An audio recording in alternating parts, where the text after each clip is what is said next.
প্রিয় ছাত্রছাত্রীবৃন্দ, শুভেচ্ছা নিও।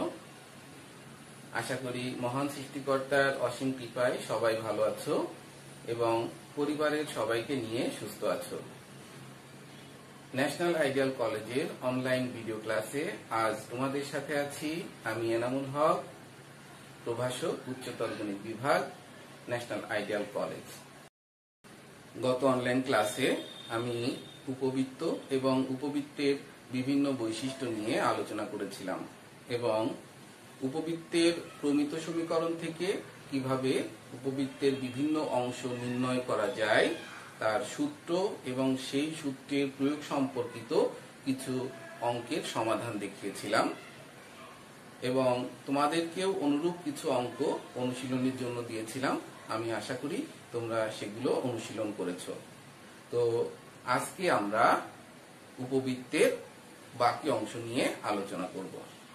অর্থাৎ গত ক্লাসে আমরা শিখেছিলাম উপবৃত্তের প্রমিত সমীকরণ থেকে কিভাবে উপবৃত্তের বিভিন্ন অংশ নির্ণয় করা যায়, আর আজকের ক্লাসে আমরা শিখব উপবৃত্তের বিভিন্ন বৈশিষ্ট্য থেকে কিভাবে উপবৃত্তের সমীকরণ নির্ণয় করা যায়। প্রশ্নটি ভালোভাবে লক্ষ্য করো। উপবৃত্তের অক্ষদ্বয়কে এক্স ও ওয়াই অক্ষ ধরে উপবৃত্তের সমীকরণ নির্ণয় করো যার উপকেন্দ্র ±3,0 এবং উৎকেন্দ্রিকতা 1/3।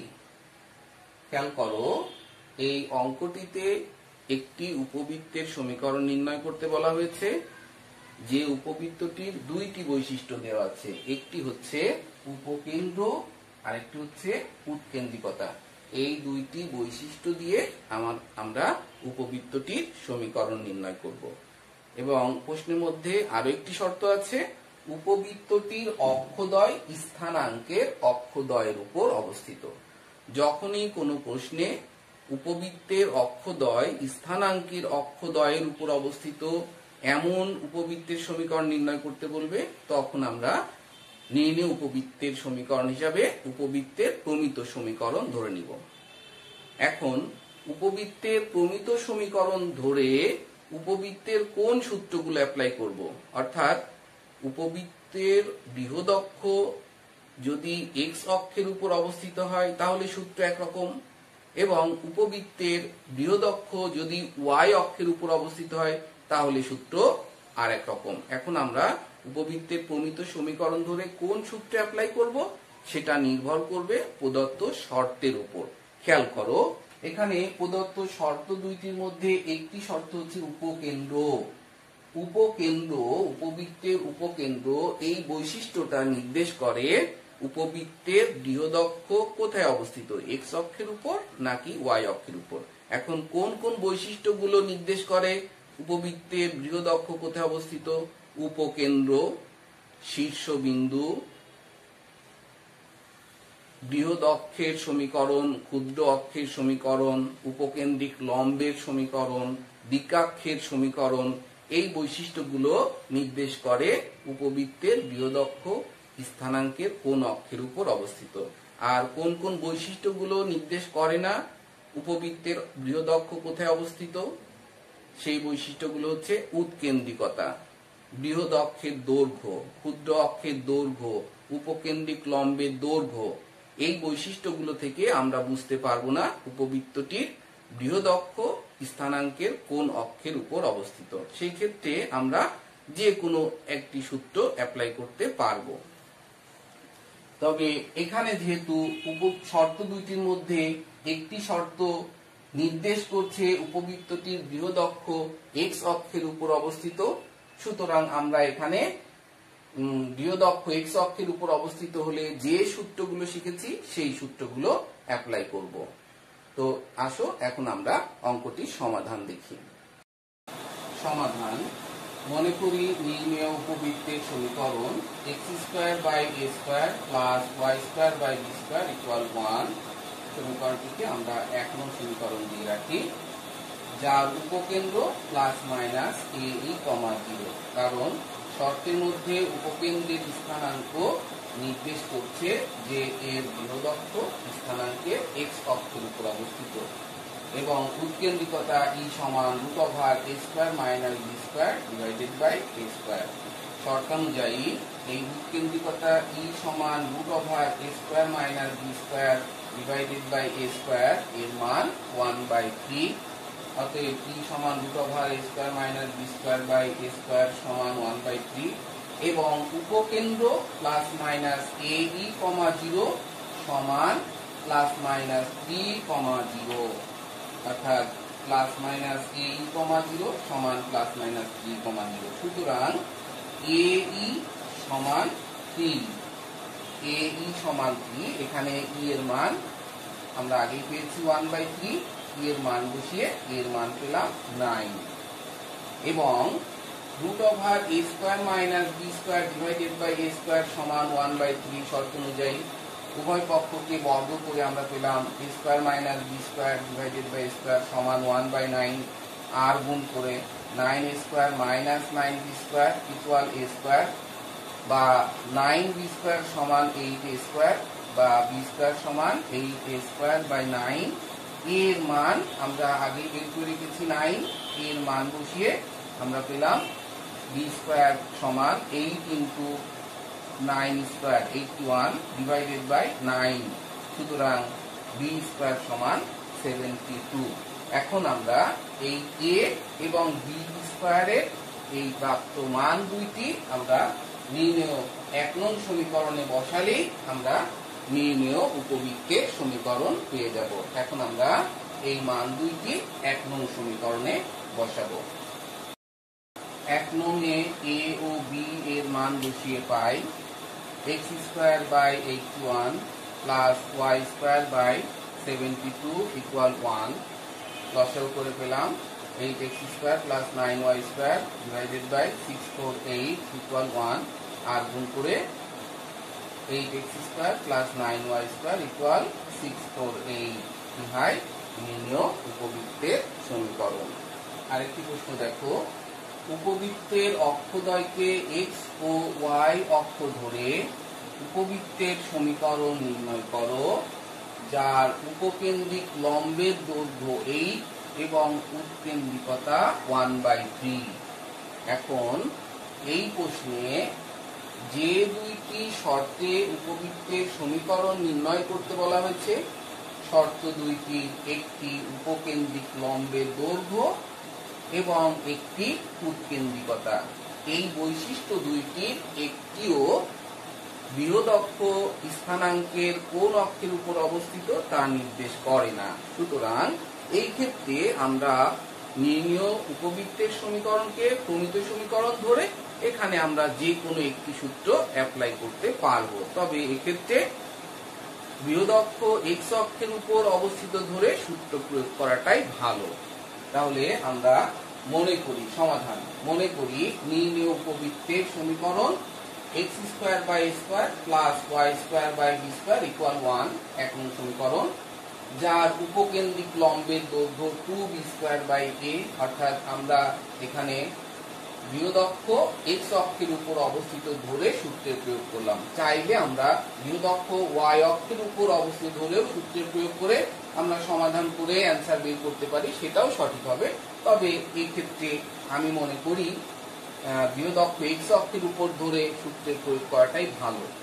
এবং উৎকেন্দ্রিকতা ই সমান √a² - b² বাই a²। শর্তানুযায়ী ই সমান √a² - b² divided by a² সমান 1/3 এবং উপকেন্দ্রিক লম্বের দৈর্ঘ্য 2b² বাই a সমান কত? 8। এখন 2b² বাই a সমান 8 আর গুণ করে উভয় পক্ষকে 2 দিয়ে ভাগ করে b² সমান 4a। আবার √a² - b² divided by a² সমান 1/3 উভয় পক্ষকে বর্গ করে আর গুণ বর্গ করে আমরা এখানে b² এর মানটা বসিয়ে দিয়েছি। b² সমান 4a, উভয় পক্ষকে বর্গ করে b² এর মান বসালাম। এবার আর গুণ করে দিই, আর গুণ করলে 9a² - 36a ইকুয়াল a² বা যোগ বিয়োগ করে 8a² সমান 36a, উভয় পক্ষকে 4a দ্বারা ভাগ করে 2a সমান 9, সুতরাং a সমান 9/2। এই a এর মানটা আমরা এখানে বসিয়ে দিলে b স্কয়ার সমান 4 × 9/2 অর্থাৎ b স্কয়ার সমান 81। এখন আমরা a ও b স্কয়ারের মান 1 নং সমীকরণে বসিয়ে দিব, তাহলে আমরা নির্ণেয় উপবৃত্তের সমীকরণ পেয়ে যাব।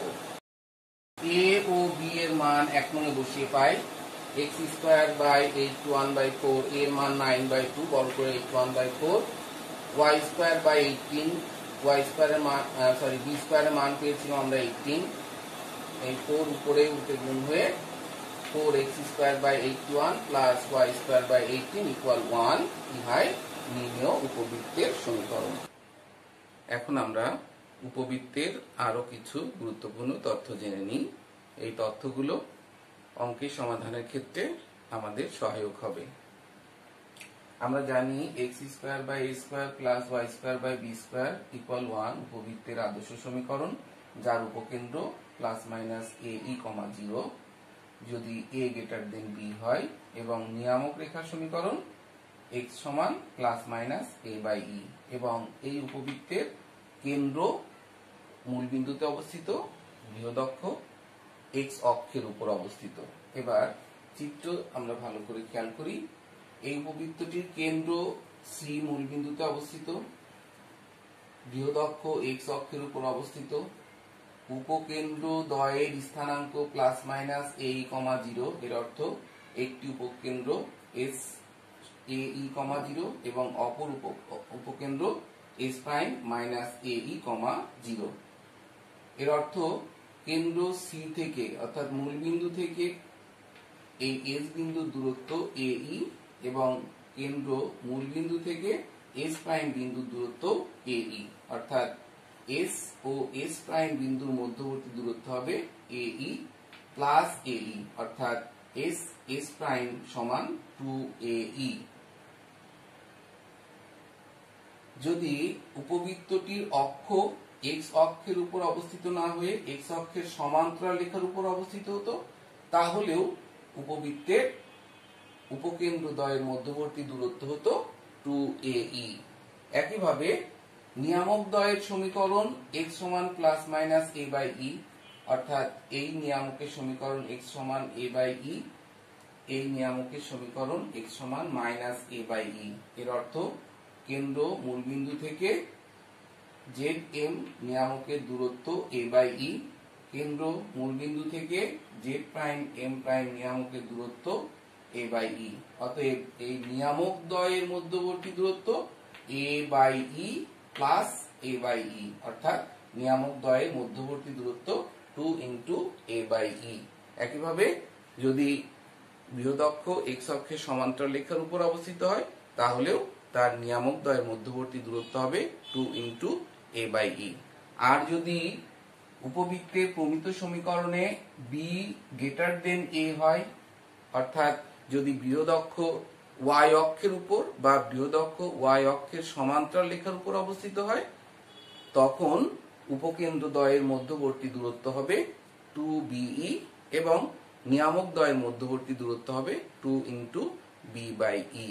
এখন আসো আমরা এই তথ্যগুলো প্রয়োগ করে বা এই সূত্রগুলো প্রয়োগ করে একটি অঙ্কের সমাধান শিখি। পরবর্তী প্রশ্নটি দেখো, একটি উপবৃত্তের উপকেন্দ্রদ্বয় 1 - 1 এবং 5 - 1 এবং বৃহৎ অক্ষের দৈর্ঘ্য 8, উপবৃত্তটির সমীকরণ নির্ণয় করো। এখানে দেখো, উপবৃত্তটির উপকেন্দ্রদ্বয়ের স্থানাঙ্ক 1, -1 এবং 5, -1। এই বিন্দু দুইটি লক্ষ্য করো। এই বিন্দু দুইটির স্থানাঙ্ক দেখে আমরা বুঝতে পারছি এই বিন্দু দুইটি x অক্ষের সমান্তরাল রেখার উপর অবস্থিত। উপকেন্দ্রদ্বয় x অক্ষের সমান্তরাল রেখার উপর অবস্থিত। খেয়াল করো, 1 - 1, 5 - 1, x অক্ষ y অক্ষ, মূল বিন্দু যদি এটা হয় তাহলে 1 - 1, 5 - 1, এই উভয় বিন্দুই উভয় উপকেন্দ্রই দেখো x অক্ষের সমান্তরাল রেখার উপর অবস্থিত, কারণ দুইটি বিন্দুর y অক্ষ থেকে দূরত্ব সমান। তাহলে এই উপকেন্দ্রের স্থানাঙ্কদ্বয় নির্দেশ করছে এই উপবৃত্তের বৃহৎ অক্ষ এক্স অক্ষের সমান্তরাল রেখার উপর অবস্থিত। আবার উপকেন্দ্রদ্বয়ের মধ্যবিন্দু কেন্দ্র, সুতরাং উপকেন্দ্রদ্বয়ের মধ্যবিন্দু সমান কত হবে 1 + 5 / 2, y স্থানাঙ্ক -1 - 1 / 2, মধ্যবিন্দুর স্থানাঙ্ক নির্ণয় সূত্র অনুসারে। তাহলে উপবৃত্তটির কেন্দ্রের স্থানাঙ্ক আমরা পেলাম 3, -1। সুতরাং উপবৃত্তটির সমীকরণ কি হবে? আমরা জানি যদি কোনো উপবৃত্তের কেন্দ্র আলফা বিটা এবং বৃহদক্ষ এক্স অক্ষের সমান্তরাল রেখার উপর অবস্থিত হয়, তবে ওই উপবৃত্তের সমীকরণ হবে x - α² / a² + y - β² / b² = 1। তাহলে এই উপবৃত্তটির কেন্দ্র আলফা বিটা সমান হচ্ছে 3, -1 এবং বৃহদক্ষ x অক্ষের সমান্তরাল রেখার উপর অবস্থিত। সুতরাং এই উপবৃত্তটির সমীকরণ তাহলে কি হবে? x - আলফা অর্থাৎ 3² / a² + y - বিটা অর্থাৎ y -1 অর্থাৎ y + 1² / b² = 1। যেহেতু এর বৃহদক্ষ x অক্ষের সমান্তরাল রেখার উপর অবস্থিত, সুতরাং এর বৃহদক্ষের দৈর্ঘ্য কত হবে? 2a। শর্ত মতে 2a = 8 অর্থাৎ বৃহদক্ষের দৈর্ঘ্য 2a = 8, সুতরাং a = 4। আবার আমরা একটু আগে শিখেছি যদি কোনো উপবৃত্তের বৃহদক্ষ x অক্ষের উপর বা বৃহদক্ষ x অক্ষের সমান্তরাল হয়, তবে তার উপকেন্দ্রদ্বয়ের মধ্যবর্তী দূরত্ব 2ae। সুতরাং এই ক্ষেত্রে যেহেতু বৃহদক্ষ x অক্ষের সমান্তরাল রেখার উপর অবস্থিত, সুতরাং উপকেন্দ্রদ্বয়ের মধ্যবর্তী দূরত্ব ss' = 2ae। s ও s' এর মধ্যবর্তী দূরত্ব, দুই বিন্দুর মধ্যবর্তী দূরত্ব নির্ণয় সূত্র অনুযায়ী ভুজদ্বয়ের অন্তরের বর্গ প্লাস কোটিদ্বয়ের অন্তরের বর্গ সমান 2 × a এর মান 4 × e। এটি সমাধান করে মান পাই 4, অর্থাৎ 4 = 8e বা e = 1/2 বা e² = 1/4 বর্গ করে আমরা জানি e² = √a² - b² = 1/4। আর গুণ করে 4a² - 4b² = a² বা 4b² = 3a², এর মান 4, মান বসিয়ে 4b² = 3 × 16, সুতরাং b² = 12। এই a ও b² এর মান 1 নং সমীকরণে বসালে আমরা নির্ণেয় উপবৃত্তের সমীকরণ পেয়ে যাব। a ও b এর মান 1 নং এ বসিয়ে পাই x - 3² / 16, এর মান ছিল 4 প্লাস y + 1² / 12, b² মান পেয়েছিলাম আমরা 12 = 1। ইহাই নির্ণেয় উপবৃত্তের সমীকরণ। পরবর্তী প্রশ্নটি দেখো, একটি উপবৃত্তের সমীকরণ নির্ণয় করো যার ফোকাস -2, 3, নিয়ামক রেখার সমীকরণ x - y + 7 = 0 এবং উৎকেন্দ্রিকতা 1/√3। এর উপকেন্দ্রিক লম্বের দৈর্ঘ্য নির্ণয় করো। অর্থাৎ প্রথম অংশে বলছে উপবৃত্তটির সমীকরণ নির্ণয় করো এবং দ্বিতীয় অংশে বলছে উপবৃত্তটির উপকেন্দ্রিক লম্বের দৈর্ঘ্য নির্ণয় করো। প্রথম অংশের সমাধান দেখো। প্রদত্ত শর্তগুলো আমরা ভালো করে খেয়াল করি। শর্তগুলো হচ্ছে ফোকাস বা উপকেন্দ্র -2, 3, উৎকেন্দ্রিকতা e = 1/√3 এবং নিয়ামক রেখার সমীকরণ x - y + 7 = 0। যখনই একটি উপবৃত্তের উপকেন্দ্র, উৎকেন্দ্রিকতা এবং নিয়ামক রেখার সমীকরণ দেয়া থাকবে, তখনই আমরা SP = E × PM এই সূত্রের সাহায্যে উপবৃত্তের সমীকরণ নির্ণয় করব। আমরা উপবৃত্তের সংজ্ঞা যখন শিখেছিলাম তখন আমরা একটি তথ্য বা একটি সূত্র পেয়েছিলাম যে যদি কোনো উপবৃত্তের উপকেন্দ্র এস এবং উপবৃত্তের উপর কোনো একটি বিন্দু পি হয় এবং পি থেকে নিয়ামকের লম্ব দূরত্ব পি এম হয়, তবে এসপি সমান ই ইন্টু পি এম। তো আমরা মনে করি এই উপবৃত্তটির উপর অবস্থিত যে কোনো একটি বিন্দু পি এক্স ওয়াই। সুতরাং উপবৃত্তের সংজ্ঞা অনুসারে কি পাই? এসপি সমান ই ইন্টু পি এম। এসপি অর্থ হচ্ছে এস এবং পি বিন্দুর মধ্যবর্তী দূরত্ব, পি বিন্দু এবং এস বিন্দুর মধ্যবর্তী দূরত্ব। দুই বিন্দুর মধ্যবর্তী দূরত্ব নির্ণয় সূত্র অনুসারে √ওভার ভুজদ্বয়ের অন্তরের বর্গ প্লাস কোটিদ্বয়ের অন্তরের বর্গ, এই সূত্র অনুসারে আমরা পেলাম এসপি সমান √over x plus 2 whole square plus y minus 3 whole square equal 1/√3 into pm, e এর মান 1/√3 এবং pm হচ্ছে পি বিন্দু থেকে নিয়ামকের লম্ব দূরত্ব। পি বিন্দু থেকে এই নিয়ামক রেখার লম্ব দূরত্ব। আমরা জানি কোন বিন্দু থেকে কোন রেখার লম্ব দূরত্ব সমান হচ্ছে ওই বিন্দু দ্বারা সমীকরণের বাম পক্ষের সিদ্ধ মান, অর্থাৎ যে বিন্দু থেকে যে রেখার লম্ব দূরত্ব নির্ণয় করব ওই বিন্দু থেকে রেখাটির বাম পক্ষের সিদ্ধ মান। এখন এই বিন্দু দিয়ে এই রেখার বাম পক্ষ সিদ্ধ করলে আমরা পাই x মাইনাস ওয়াই প্লাস 7 এর পরম মান, কারণ দূরত্ব বিয়োগবোধক হয় না, ডিভাইডেড বাই √ওভার x এর সহগের বর্গ প্লাস y এর সহগের বর্গ। x এর সহগ 1, y এর সহগ -1 বর্গ করলে 1 স্কয়ার প্লাস 1 স্কয়ার। উভয় পক্ষকে বর্গ করে এরপর এই 6 আর এক পাশে গুণ করে দিলাম, a plus b whole square, a minus b whole square সূত্রের প্রয়োগ করেছি। আর এখানে a plus b plus c whole স্কয়ারের সূত্র প্রয়োগ করে a square plus 2ab plus a square plus b square plus c square plus 2ab plus 2bc plus 2ca এই সূত্র প্রয়োগ করে আমরা এই ইকুয়েশনটি পেয়েছি। এবার এই 6 গুণ করে দিলাম, 6 বন্ধনীর প্রত্যেকটা পদের সাথে গুণ করলাম, গুণ করে এই বাম পাশের সবগুলো রাশি ডান পাশের সবগুলো রাশি বাম পাশে নিয়ে এসে যোগ বিয়োগ করে আমরা নির্ণেয় উপবৃত্তের সমীকরণটি পেলাম। ইহাই নির্ণেয় উপবৃত্তের সমীকরণ। তাহলে আমরা কি শিখলাম?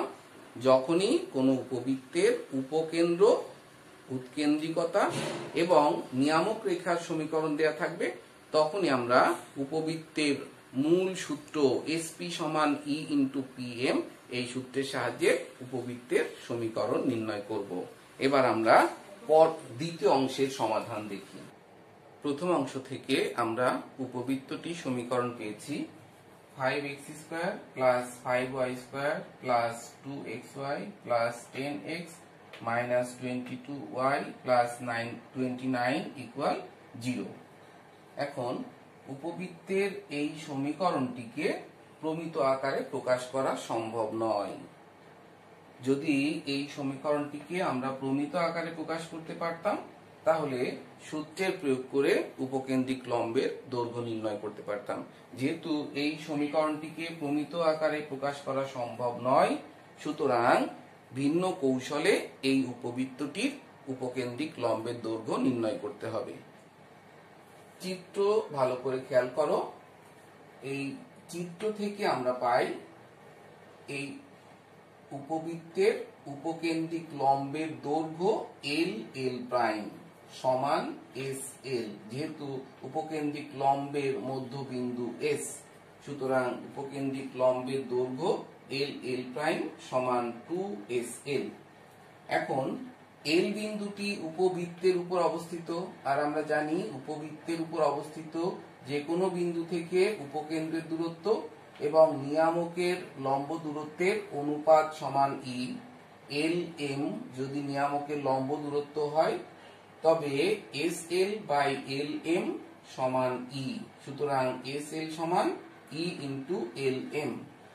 SL এর এই মানটা আমরা বসালাম এখানে, SL সমান ই ইন্টু LM, ই ইন্টু LM। এখন LM এল এম সমান এস জেড, আয়তক্ষেত্রের বিপরীত বাহু বলে, তাহলে এল এম এর পরিবর্তে আমরা লিখতে পারি এস জেড। 2e এর মান আমাদের জানা আছে 1/√3। এস জেড দ্বারা কি বোঝায়? উপকেন্দ্র এস থেকে নিয়ামকের লম্ব দূরত্ব। উপকেন্দ্র -2,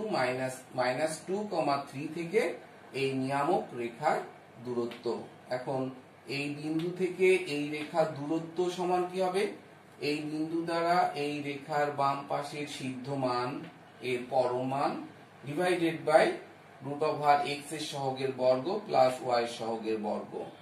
সমাধান করে আমরা পাই উপকেন্দ্রিক লম্বের দৈর্ঘ্য 4/√6। প্রিয় শিক্ষার্থীবৃন্দ, উপবৃত্তের সব ধরনের অঙ্ক সমাধানের নিয়ম নিয়ে আলোচনা করেছি।